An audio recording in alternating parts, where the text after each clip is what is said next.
In this video, I'll share my top 10 tips for setting your Boox Go 7 e-reader, as I happen to own one. I believe these tips are applicable to other Boox devices as well. Since Boox e-ink devices run on Android 13, they are more advanced, but also less straightforward than Kindles or other e-readers.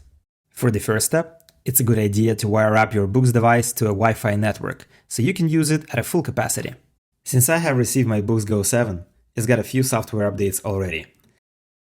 The Boox Go 7's default home-screen navigation bar includes items like library and bookstore. Since the bookstore mainly offers classic literature, you might not use it as much. And library allows you to access your books uploaded directly to your device, such as files in EPUB, PDF, or FB2 formats. But in case you're like me and reading books via apps like Kindle or Google Play Books anyways, those items better be moved out of your way, letting the app's menu items be the first and default one. I think that's the most useful setup. First, you need to launch Google Play app and sign in to your Google account. That's the point the Boox starts to shine, and now you can install Android apps. Here are some of Android apps that I found useful on my Boox Go 7 so far. Kindle works great on Boox. Needs some tweaking in settings to make the side buttons turn pages, but that's something I covered in my other video. Google Play Books, my favorite reading app. Some books are way cheaper than on Kindle Store or even available exclusively only on Google Play Bookstore. Google Chrome. On Boox, there is a pre-installed browser called Neo Browser, which looks very similar to Chrome, but has its own features for e-ink displays. However, it doesn't allow you to log into a Google account and sync things like bookmarks, history, and passwords with your other devices, so Chrome looks like a better choice to me. Google Keep. Simple, yet efficient free notes app from Google. I use it because it supports sync with my Pixel phone and even Pixel Watch app. Notion. On Boox, I'm using it mostly for proofreading and improving documents like scripts for my YouTube videos. Check my other video for detailed Notion experience on Boox. Duolingo.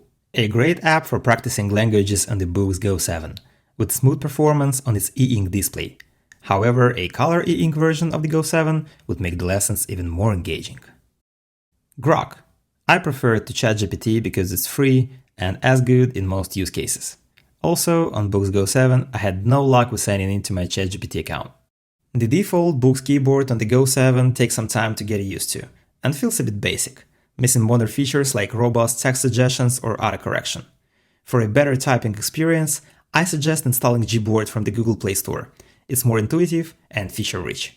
If you're an Android user, you're probably familiar with the GBoard already.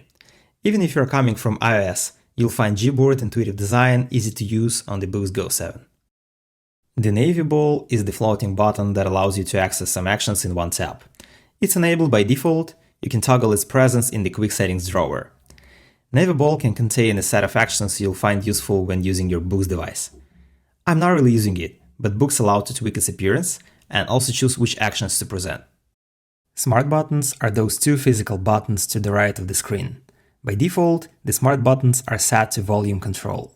To me, that doesn't make a lot of sense, because first of all, the e-ink screen is not the best choice for video apps anyways. And if you want to listen to music or audiobooks, you can set those buttons to control volume specifically in apps like YouTube or Spotify. For the rest of apps, it makes sense to set those buttons to turn pages or scroll content. You can also customize long press actions for the smart buttons. I've set a long press on the top button to trigger the refresh screen, which clears the e-ink ghosting effect for a crisp display. The bottom button's long press is set to switch app for quick multitasking. The Boox Go 7 allows you to swipe along the left or right screen edges to easily tweak device settings like brightness, color temperature, dark and light color filters, or volume. I have customized the Boox Go 7 left edge swipe to control volume for quick and easy access.